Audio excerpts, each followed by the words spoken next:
5,500 কর্মকর্তার এই বিপদের দিনে আপনাদের কাছে পেয়ে আন্তরিক শুভেচ্ছা জানাচ্ছি। আপনারা সকলে অবগত আছেন 27/9/2025 ইংরেজি আমাদের ইসলামী ব্যাংক কর্তৃপক্ষ অ্যাসেসমেন্ট টেস্ট নামক প্রহসনমূলক যে নিয়োগ পরীক্ষার আয়োজন করেছিল তা মহামান্য হাইকোর্টের রায়ের প্রতি সম্মান জানিয়ে সম্পূর্ণরূপে সম্মিলিতভাবে আমরা বয়কট করেছি। এই অবৈধ এবং চাপিয়ে দেওয়া পরীক্ষায় অংশগ্রহণ না করায় আমাদের উপর চরম নির্যাতন চালানো হয়েছে আজ সারাদিন, যা বিভিন্ন পত্রপত্রিকা এবং সোশ্যাল মিডিয়ার মধ্যে এসেছে, যার তথ্য প্রমাণ আপনাদের কাছে তুলে ধরার জন্য আমরা আজকে এখানে উপস্থিত হয়েছি। সম্মানিত সাংবাদিক ভাইয়েরা, আমাদের এমপ্লয়িদের উপর শারীরিক নির্যাতন চালানো হয়েছে আজ সারাদিন বিভিন্ন শাখায়। কোনো রকম সার্কুলার ছাড়া আমাদের অ্যাটেন্ডেন্স দিতে দেওয়া হয় নাই, আমাদের অ্যাটেন্ডেন্স খাতায় স্বাক্ষর দিতে দেওয়া হয় নাই এবং আমাদের user ID password head office কর্তৃক লক করে দেওয়া হয়েছে। প্রিয় বন্ধুরা, এমপ্লয়িদেরকে চিড়িয়াখানায় যেভাবে রাখা হয় ঠিক সেভাবে এবং বিভিন্ন অকথ্য ভাষায় হুমকি ধমকি দেওয়া হয়েছে। ব্যাংকের ভিতরে এবং বাইরের সন্ত্রাসীরা অকথ্য ভাষায় গালিগালাজ করেছে এবং একটা বিশেষ মহল পলিটিক্যাল পার্টির বহিরাগত কর্মী কর্তৃক আমাদের এমপ্লয়িদেরকে পিটানো হয়েছে। বিভিন্ন সোশ্যাল মিডিয়া ব্যবহার করে প্রতিনিয়ত হুমকি ধমকি প্রপাগান্ডা চালিয়ে আমাদের তাদের মাস্টারমাইন্ড জামান শামসের প্ররোচনায় আইবিবিএল পিএলসি হেড অফিসের সামনে তাদের ক্যাডার বাহিনী নিয়ে আমাদের এমপ্লয়িদের উপর হামলা করবে বলে হুমকি দিয়েছেন এবং অবস্থান নিয়েছিল। আজাদার জামাল শামসের ফেসবুক ওয়ালে তা এখনো দৃশ্যমান। সম্মানিত সাংবাদিক ভাইয়েরা, আপনারা জাতির আয়না, যে আয়না গোষ্ঠীর কাছে গত 5 আগস্টের পর থেকে এই চিহ্নিত গোষ্ঠী এই ব্যাংক দখলে নিয়ে রাতের অন্ধকারে নিজেরা প্রমোশন নিয়েছেন। বিভিন্ন পত্রিকায় পত্রপত্রিকায় ইতিমধ্যে এসেছে। এরা গোডাউন গার্ডদের বিনা পরীক্ষায় অফিসারের প্রমোশন দিয়েছে। প্রহসনের পরীক্ষার নামে ব্যাংকের বর্তমান ম্যানেজমেন্ট চট্টগ্রামের ছেলে মেয়েদের চাকরিচ্যুত করার এক গভীর নীল নকশা বাস্তবায়ন করছে। তাই আমরা মহামান্য হাইকোর্টের শরণাপন্ন হই এবং হাইকোর্টের আদেশের নিয়েছি। মজলুমের উপর জালিমের এই অত্যাচার থেকে আমাদের রক্ষা করুন। সমগ্র দেশবাসী তথা উপদেষ্টা মহোদয়, উপদেষ্টা একটা বিষয় আমরা আজকে সারাদিন আমাদের ভাই বোনদেরকে ঢাকা এবং দেশের বিভিন্ন অঞ্চলে যেভাবে হেনস্থার শিকার হয়েছেন আমাদের এমপ্লয়িরা, আমাদের ভাইয়েরা, এটা আমরা আমাদের যে যে শাখায় চাকরি করেন 5,500 জন, কাউকে অ্যাটেন্ডেন্স দিতে দেয় নাই। আমরা কেউ অ্যাটেন্ডেন্স দিতে পারি নাই, কেউ কম্পিউটারের চেয়ারে বসতে দেয় নাই আমাদেরকে। আপনারা একটু আমাদের ভিডিও ফুটেজ গুলা আছে, আপনারা একটু দেখবেন প্লিজ।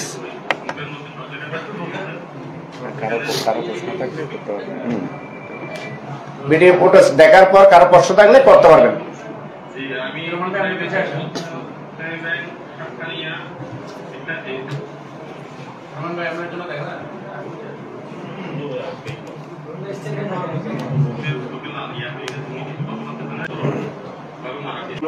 এই রাজনৈতিক দলটি সব ঘটনার সাথে জড়িত এবং প্রশ্ন থাকলে নিতে পারেন। বিষয়গুলো দেখেছি, আমাদের বিভিন্ন প্রতিনিধি আছে, কোরিয়াতেও ঘটনা ঘটছে, আমাদের ভিডিও পাঠিয়েছে। বিষয় হচ্ছে যে বিগত সময় এই ইসলামী ব্যাংক একটি ব্যবসায়িক মহলের দখলে ছিল। পথ পরিবর্তনের পরে এটি একটি রাজনৈতিক দলের দখলে চলে গেছে। আপনারা কি মনে করছেন এই রাজনৈতিক দলটি সব ঘটনার সাথে জড়িত এবং তারা এগুলো করছে কিংবা এদের কিছু কারণ জড়িত, আপনাদের মতামত কি আসলে কেন আপনাদের সাথে বিশেষ হঠাৎ করে আপনাদের এখানে বলছি বিশেষ একটা পার্টির নাম বলছে, আপনারা কি মনে করছেন আসলে কি হতে যাচ্ছে ইসলামী ব্যাংকের সাথে এবং আপনাদের সাথে? আপনারা ইতিমধ্যে দেখেছেন বিভিন্ন পত্র পত্রিকার মাধ্যমে এবং সামাজিক যোগাযোগ ফেসবুকের মাধ্যমে।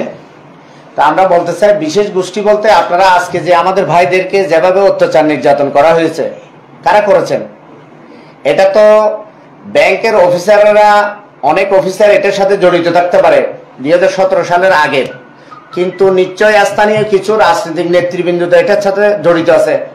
এটা আমরা আশা করব আমাদের গোয়েন্দা বিভাগ এটা বাহির করবেন, বের করে এটা যথাযথ পদক্ষেপ নেবেন এবং আমি আইন শৃঙ্খলা বাহিনীর প্রতি এটি দৃষ্টি আকর্ষণ করব। আপনাদেরকে হঠাৎ করে পরীক্ষার আওতায় আনার পিছনে কোনো কারণ নেই কিনা বা কারণ দেখাই, ওই কারণটা আসলে বা আপনার কি মনে হয় কি কারণে আমাদেরকে পরীক্ষায় যে আনার পিছনে আমি এখন মনে করতেছি আমাদের অতিরিক্ত যোগ্যতা। আমাদের অতিরিক্ত যোগ্যতা বলতে আমরা এই ব্যাংকে চাকরি করার আগে এই ব্যাংকের ডিপোজিট ছিল 56,000 কোটি টাকা, এখন এই ব্যাংকের ডিপোজিট হচ্ছে 1,77,000 কোটি টাকা, যেটা আমাদের হাত ধরে হয়েছে। সুতরাং আমরা তাদের যে এমপ্লয়ি আছে, আমরা যে ব্রাঞ্চে চাকরি করছি এই এমপ্লয়ীদের সাথে পাল্লা দিয়ে আমরা দেখেন আমাদের যত সব অ্যাচিভমেন্ট আছে, আমাদের যত সব ইন্টারনাল পরীক্ষা হয়, আমাদের ট্রেনিং হয়, আমাদের যত সব সার্কুলার হয়, আমাদের যত সব মানে ক্যাম্পেইন, আমাদের যত সব ক্যাম্পেইন চলে, ক্যাম্পেইনের মধ্যে আমরা ভালো করি সবসময়। তা আমরা মনে করি চট্টগ্রামের সন্তানদেরকে মানে তারা বের করে দেওয়ার জন্য একটা নীল নকশা আঁকতেছেন বা নীল নকশা করছেন। চট্টগ্রামের সন্তানের কথা বলতে, ঠিক আছে, চট্টগ্রামের সবাইকে যারা ব্যবসায়ী কিন্তু লুটপাট করেছেন এই ব্যাংকে, তাহলে কি এই ব্যাংকারদের কোনো সহযোগিতা ছিল ব্যবসায়ীদের সাথে এভাবে টাকা লুটপাট? আমরা যে স্তরের কর্মকর্তা, আমরা যে অফিসার, সিনিয়র অফিসার, এক টাকাও আমরা কাউকে বিনিয়োগ দেওয়ার ক্ষমতা রাখি না। স্যাংশন হয় এটা ব্রাঞ্চ ম্যানেজার এবং হায়ার অথরিটি স্যাংশন দেয়। আমরা কখনো স্যাংশন দেওয়ার অথরিটি আমাদের কাছে নেই, আমরা এক টাকাও বিনিয়োগ দিতে পারি না।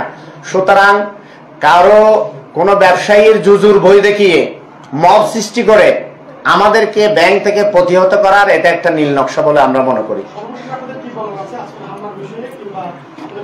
সর্বশেষ আমাদের আমি ম্যানেজমেন্টের কাছে আমরা এখনো সর্বোচ্চ শান্তিপূর্ণভাবে আইনের প্রতি শ্রদ্ধা রেখে আমরা এখনো শান্তিপূর্ণভাবে আমরা শান্তিপূর্ণ সমাধান চাই, আমরা বিভাজন চাই না। আমরা ব্যাংকার, আমরা ব্যাংকে থাকার কথা, আমরা কাস্টমারকে সার্ভিস দেওয়ার কথা, আমাদের রাজপথে আসতে হলো কেন? আমি আইন শৃঙ্খলা বাহিনী, গোয়েন্দা বিভাগ থেকে শুরু করে জাতির আইনের সাংবাদিক ভাইদের মাধ্যমে মাননীয় প্রধান উপদেষ্টার কাছে জানাতে চাই, আমরা ব্যাংকার, আপনি একজন অর্থনীতিবিদ, আপনি নোবেল লড়াইয়ের, আপনি অর্থনীতিবিদ হিসেবে আমরা ব্যাংকাররা ব্যাংকে থাকার কথা, আমরা রাজপথে থাকবো কেন? আমরা সংবাদ সম্মেলন কেন করব? আমরা সংবাদ সম্মেলন চাই না, আমরা রাজপথে চাই না, আমরা শান্তি চাই। আমরা বর্তমান ম্যানেজমেন্টকে বলবো, আমরা আগে নিয়োগ প্রাপ্ত পরে নিয়োগ প্রাপ্ত এই বিভাজন চাই না।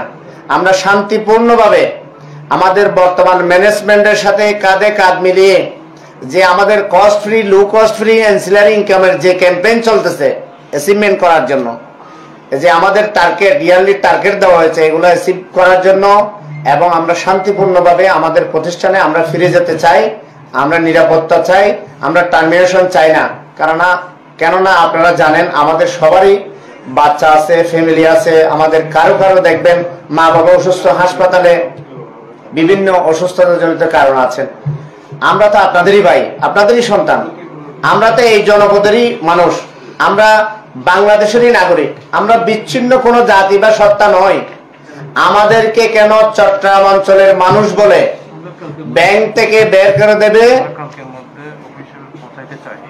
আমরা কালকে গিয়ে আমরা ম্যানেজমেন্টের কাছে আপনাদের মাধ্যমে উদারতা আহ্বান জানাতে চাই, আমরা কালকে ব্যাংকে যাবো ইনশাল্লাহ, ব্যাংকে গিয়ে আমরা অ্যাটেন্ডেন্স দিতে পারবো, আমরা ক্লায়েন্টকে সার্ভিস দিতে পারবো। এই আশাবাদ ব্যক্ত করে আমাদেরকে সংঘাত চাই না, আমরা বারবার বলতে চাই আমরা কোনো সংঘাত চাই না, আমরা শান্তিপূর্ণভাবে ব্যাংকে ফিরে যেতে চাই, ক্লায়েন্টকে সার্ভিস দিতে চাই। এই দেশের অর্থনৈতিক উন্নয়নে, সামাজিক উন্নয়নে আমরা অবদান রাখতে চাই। এই বলে আমার বক্তব্য শেষ করি। আগামীকাল তো হামলা হয়, ব্যাংকে ঢুকতে না দেওয়া হয়, তখন আপনারা কি পদক্ষেপ নেবেন?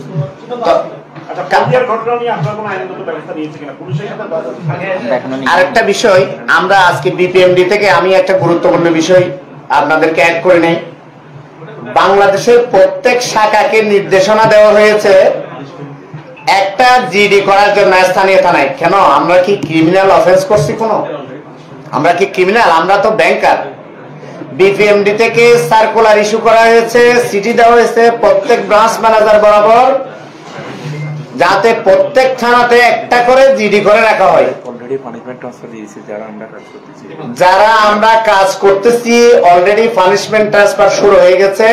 এখন আমাদের কাছে নিউজ আসছে অলরেডি পানিশমেন্ট ট্রান্সফার শুরু হয়ে গেছে, এবং আপনারা শুনে খুবই আশ্চর্যান্বিত হবেন। আমাদের চট্টগ্রামের মানুষ, আমাদের চট্টগ্রামের ব্যবসায়ীরা, আমাদের চট্টগ্রামের বিভিন্ন রাজনৈতিক দলের নেতৃবৃন্দ, সামাজিক ভাইয়েরা, সবার জানা উচিত আমরা চট্টগ্রামের সন্তানেরা কি বিভিন্ন জায়গায় গিয়ে আমরা সার্ভিস দিচ্ছি, ক্লায়েন্ট হান্টিং করতেছি, আমরা দেশের উন্নয়নে অবদান রাখতেছি। আমি দেশের জিডিপি গ্রোথ বৃদ্ধির কাজে ব্যস্ত। আমি কি সন্ত্রাস? আমার বিরুদ্ধে থানায় জিডি করার জন্য নির্দেশনা দেওয়া হবে কেন? আমি এটা জানতে চাই ম্যানেজমেন্টের কাছে। একটা প্রশ্ন ছিল, একটু সিরিয়াস হতে পারে, তারপরে আমার জানার জন্য। জি জি, আপনারা 5,500 জন আপনাদের চাকরিচ্যুত হওয়ার পথে আপনারা বলছেন ইসলামী ব্যাংকে তার অনেক কর্মচারী আছে। আপনার পাশের ডেস্কে একজন কর্মচারী কাজ করতেন, যার আসলে হয়তো বা চাকরি যাবে না, এরকম সারা দেশে অনেক আছে। তারা আসলে আপনাদের প্রতি কোন রকমের সংহতি, সহকর্মিতা জানাচ্ছে না কেন? এটা আমি মোটা দাগে এরকম করে বলছি, ধরেন আপনাদের প্রতি তো অন্যায় হচ্ছে, সেটা আপনার পাশের ডেস্কে সেই কর্মীটাও বুঝতে পারছে। আপনার বাবা, আপনার শিশু, আপনার পরিবারের লোকজন চাকরি গেলে কষ্ট থাকবে, সেটা আপনার পাশের ডেস্কের কর্মীটা আমাদের চেয়ে, অন্যদের চেয়ে, সারা দেশের চেয়ে তার ভালো বোঝার কথা। তো সারা ব্যাংকের মানুষ কেন আপনাদের পক্ষে আসলে কাঁদছে না? আপনারা যদি আপনার পাশের জনকে আপনারা আসলে বুঝাতে পেরেছেন যে আপনাদের সঙ্গে একটা বড় রকমের ইনজাস্টিস হচ্ছে, সেই ইনজাস্টিসটাতে এইচআর করছে, কর্তৃপক্ষ করছে, বা নতুন যে ব্যাংক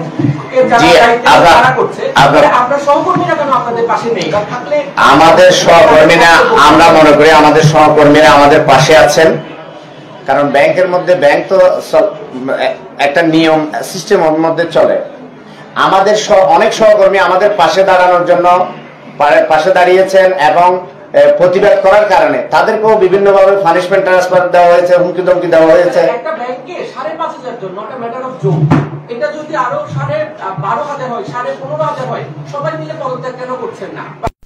আপনারা এতদিন ধরে 10 বছর 15 বছর আপনাদের কোনো সিবিএ হয়নি, আপনাদের কোনো নেতৃত্ব নাই যারা ওভারঅল সবাইকে নিয়ে সমাধানটা? আমাদের সিবিএ বর্তমান যেটা 5 বছর পরে যে সিবিএ নেতারা গঠন করা হয়েছে, ওরা হচ্ছে যে এটা একটা সাজানো এবং লিখিত তাদের মানুষ দিয়ে করা হয়েছে, এবং তারা প্রতিদিন দাবি তুলছেন। আপনি দেখবেন গোডাউন গার্ডকে প্রমোশন দেওয়া হয়েছে, অথচ আমাদেরকে বের করে দিচ্ছেন।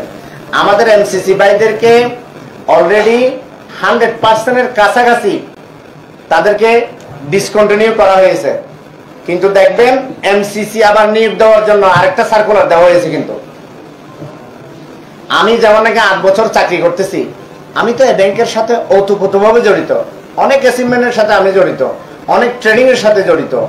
আমি অনেক সার্ভিস, যেমন নাকি আমার আন্ডারে 8টা এজেন্ট আছে, 8টা এজেন্টে আমার প্রায় 34 জন এমপ্লয়ি আছে। রাঙ্গামাটির মতো অঞ্চলে 8টা এজেন্টের, যে রাঙ্গামাটির এলিট শ্রেণীরা আছে, ওনারা হচ্ছে আমাদের এজেন্টের মালিক, ওনাদেরকে আমরা হ্যান্ডেল করি। আমাদের যোগ্যতা আছে বলে তো আমরা হ্যান্ডেল করি। আমাদের যোগ্যতা নিয়ে প্রশ্ন করা হয়, আমাদেরকে বিভাজন সৃষ্টি করে। আমরা কালকেও বলছি, আমি সি প্লাজের একটা প্রোগ্রামে গতকালকে বলছি, আমরা বিভাজন চাই না। এই ব্যাংক 1983 সালে প্রতিষ্ঠা হয়েছে জনকল্যাণের জন্য, কল্যাণমুখী ব্যাংকিং দ্বারা প্রবর্তনের জন্য, সুদমুক্ত ব্যাংকিং এর জন্য। এখানে মানবাধিকার সুরক্ষিত থাকবে। এখন মানবাধিকার লঙ্ঘিত হচ্ছে, এটা তো আপনাদের মাধ্যমে আমরা দেশবাসীকে জানাতে চাই। আসসালামু আলাইকুম। আমাদের একজন হুজুর আসছেন। আচ্ছা, একটু মাজেদ ভাই একটু কথা বলুন। একজন প্রতিবন্ধী অফিসার এসেছেন, আপনারা আপনাদের উদ্দেশ্যে উনি কিছু বলবেন। না, যাবে যাবে। নাম বলিয়েন। জায়গায় আছেন সেটা বলেন।